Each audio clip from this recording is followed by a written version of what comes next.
Coming up, a Valdosta man is allegedly robbed and beaten with his own bat. And the City Board of Education's Finances Committee raises concerns about the county tax assessor. We'll have these stories and more. Your News Valdosta starts now.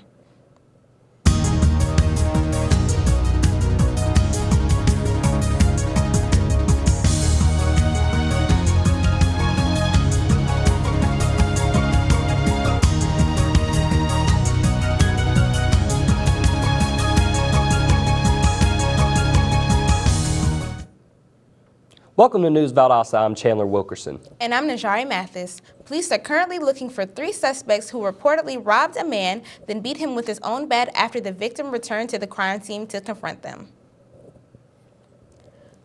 Police responded to the call at 4:45 yesterday afternoon in the 1700 block of Marion Street.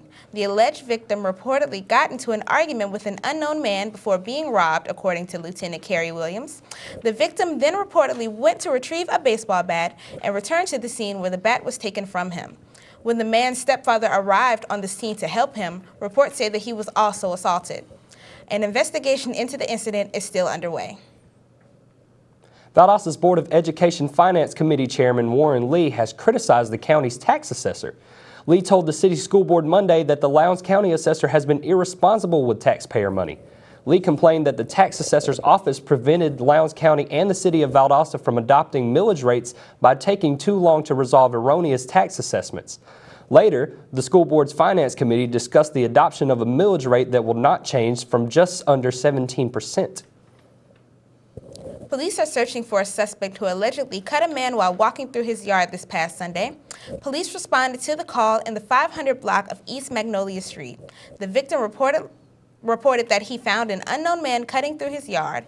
After confronting the stranger, they reportedly got into a confrontation, and the offender allegedly cut the man across the wrist with an unknown object. The victim was transported to SGMC for treatment, but it is not considered life-threatening.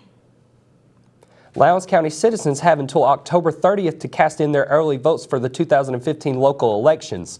News reporter Tatiana Phelps has the details on how to vote early, both in the election office and away.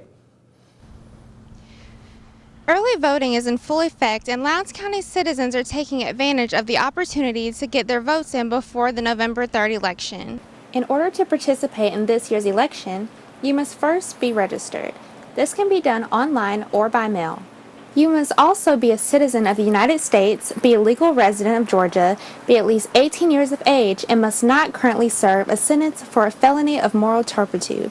One of the great things about living in America is the right and the ability to vote for whomever we choose. Never ever give up that right. It's one of the few things that we can say that we stepped up and we voted for the people of our choice.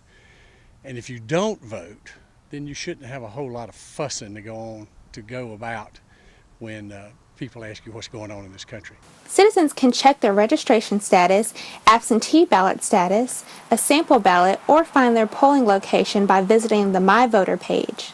I'm here to take advantage of early voting because as a concerned citizen, I think in a democracy or a republic as we are, if you do not participate, then you have no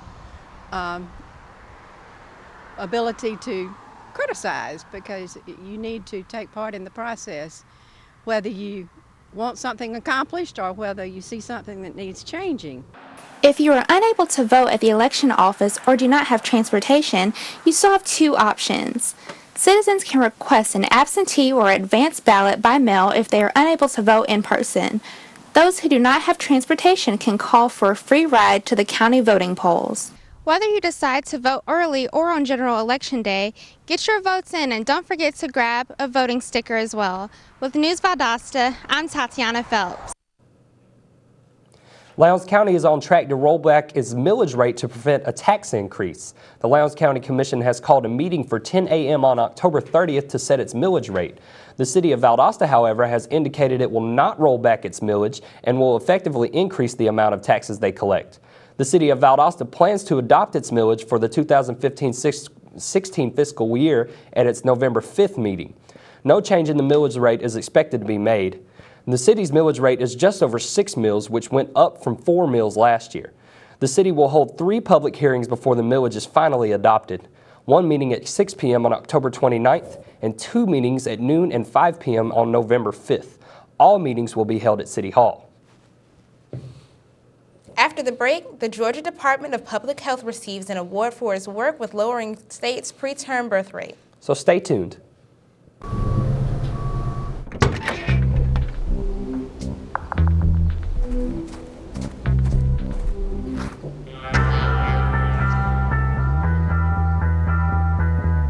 When you throw away money on wasted electricity,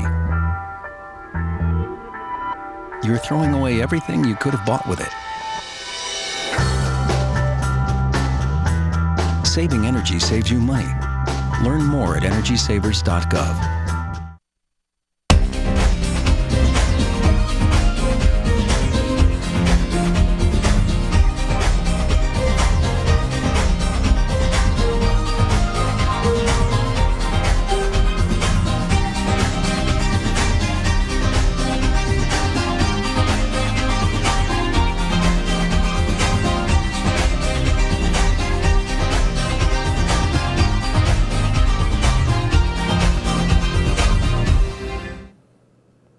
Welcome back.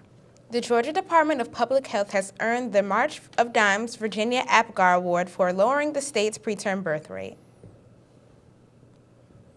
State health officials say preterm birth is the #1 killer of babies, and those who survive often have lifelong health problems. By lowering the preterm birth rate from 13.8% to 12.6%, Georgia is giving more babies a healthier start in life.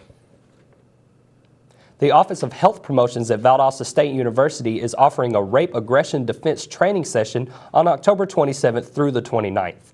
The training is free and open to the public. The Health Promotions Office says it's suitable for women of all ages and abilities. Rape Aggression Defense, or RAD, is the largest women's self-defense network in the country. It's a course that consists of lectures, discussions, and physical resistive strategies facilitated by certified RAD instructors. RAD training is scheduled from 6 to 9 p.m. and will be in the Student Union. Pre-K Week was started 5 years ago by Voices of Georgia's Children with the help from the Georgia Department of Early Care and Learning. The week allows state leaders an opportunity to come and read to children and get firsthand experience on the quality of learning that goes on in the classrooms. Representative Dexter Sharper recently read to 4-year-old children at S.L. Mason Elementary, and many other leaders in Georgia will also be reading to different age groups, showing their support for early learning. Tomorrow morning at 9 o'clock, Wiregrass Technical College is hosting its Get Wired event. This event is when local middle and high school students come to Wiregrass to learn about the college's different programs. Students will also have an opportunity to learn about the different jobs each program offers. There will be hands-on activities, informational stands, and trivia games that the students can participate in. A group of Scottish women are trying to change an act of hatred into an act of love. That's the premise for the play The Women of Lockerbie, which premieres here tomorrow. News reporter Cassandra Massey has more. The Women of Lockerbie will be opening tomorrow night at 7:30 in the Lab Theater, which is located on the second floor of Valdosta State University's Fine Arts Building. The Women of Lockerbie is inspired by a true story, although the characters and situations in the play are purely fictional. The play is centered around the women of Lockerbie who are fighting the U.S. government to obtain the clothing of the victims found in the plane's wreckage. The Scottish women are determined to convert an act of hatred into an act of love by washing the clothes of the dead and returning them to the victim's family. The play will open tomorrow until October 28th. Reservation is not required but is strongly encouraged. For ticket prices, you can visit the Valdosta State University's website. And with News Valdosta, I'm Cassandra Massey. When we come back, we'll have the weather with Tatiana Phelps. So don't go away.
Dad's one of the producers here tonight.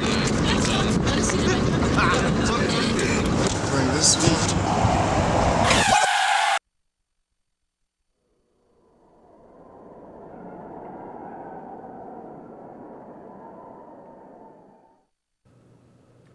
Welcome back to News Valdosta. Looks like we're going to have another day of sunny weather. Let's check in with the weather anchor, Tatiana Phelps, and find out. Thanks, Najari. The low temperatures didn't stick around for too long. Temperatures are starting to rise to reach today's high of 82 degrees with partly sunny skies. This is still not as hot as the Valdosta weather we're used to, so get outside and enjoy some of this beautiful weather before the lower temperatures creep back in next week. Tonight's forecast is going to drop down to a comfortable 62 degrees with partly cloudy skies. You may want to wear a light jacket as the wind can tend to make it feel a bit chillier outside. We can look forward to another great day tomorrow as we reach a high of 83 degrees with mostly sunny skies. You don't want to miss out on the opportunity to enjoy fun outdoor activities on such a nice day. The UV index for today is at a 6, so if you have any sensitivities to UV rays, make sure that you are properly protecting your skin by using a sunscreen with an SPF of at least 15. Anyone with allergy sensitivities don't need to worry too much about the pollen count today. Today's pollen count is at low-medium level at 3.5. Regardless of the pollen count being a bit lower today, it doesn't hurt to take your regular medications to be on the safe side. Well, that's the forecast for today. Back to you two at the news desk. Thanks, Tatiana. We're going to take a short break, but when we come back, Allison Troutman will have our latest sports report. So stay with us.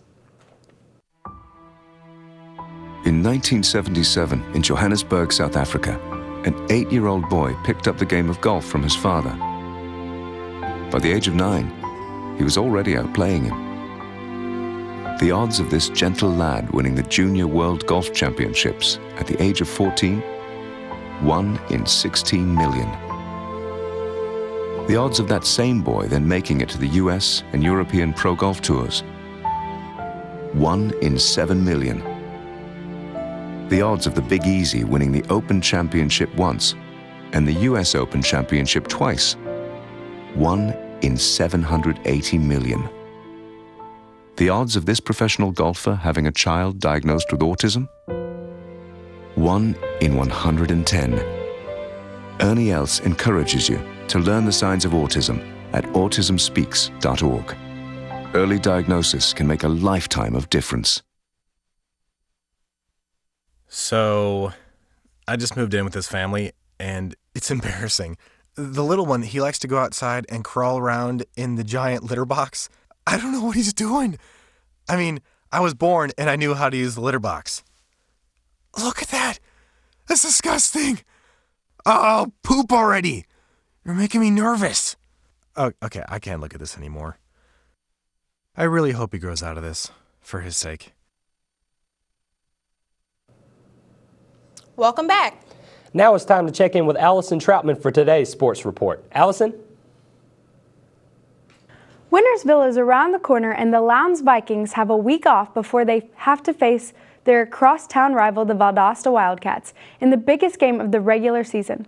The Vikings will need to stay focused as they come away with a big Region 6A win this past Friday against Lee County. Lowndes will be hosting this year, and tickets will go on sale to the public at the Board of Education Annex starting Tuesday at 7 a.m. The Valdosta State Blazers will travel to Rome, Georgia tomorrow to take on the Shorter Hawks. The Blazers were able to top the Hawks last year, and this year is no different as the Blazers look to improve to 5-2 on the season. The Blazers' offense is doing very well this season as they are averaging over 377 yards a game and over 30 points per game. The biggest crowd in VSU volleyball history came out yesterday to support the Lady Blazers as they faced off against West Florida. The team responded with a 3-2 Gulf South Conference win over the Argonauts. This also marked the 20th consecutive home court victory for the Blazers. The VSU volleyball team has an away game at West Alabama this Friday. The Brooks County Trojans won its 6th straight game against the Fitzgerald Hurricanes. The big win bumped the Trojans from number 10 to number 8 in Class AA rankings, and the Hurricanes moved from number 2 down to number 7. The final score was 27-17. That's all I have for the sports report. Back to you two for more news. Thanks, Allison. Still to come on News Valdosta, the Lowndes County Parks and Recreation Authority is about to host its second movie event of the year. Learn about this and more, so stay with us. Danse, balance, suis la cadence, ondule bien tes hanches, au bal du dimanche. Danse, que la fête commence, dans ma belle robe blanche, je suis ton chou. You didn't give up on sex. Don't give up on birth control either. There are more methods than you think. Find yours at bedsider.org.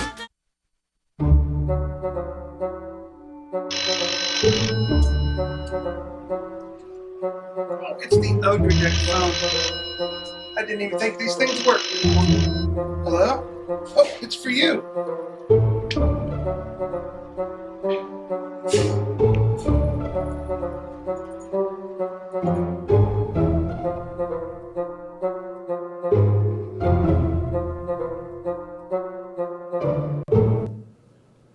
Welcome back to News Valdosta.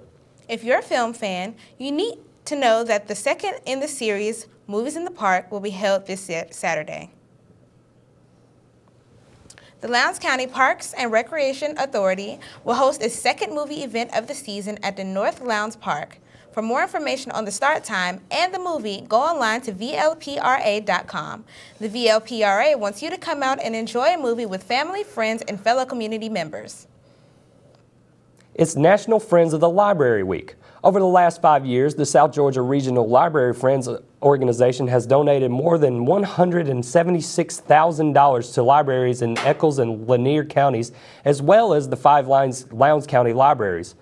Funds are raised through donations, memberships, and the Backdoor Bookstore located at Valdosta Lowndes County Regional Library. Thanks for watching News Valdosta. I'm Najari Mathis. And I'm Chandler Wilkerson. We'll be back tomorrow with more local news. Have a great day.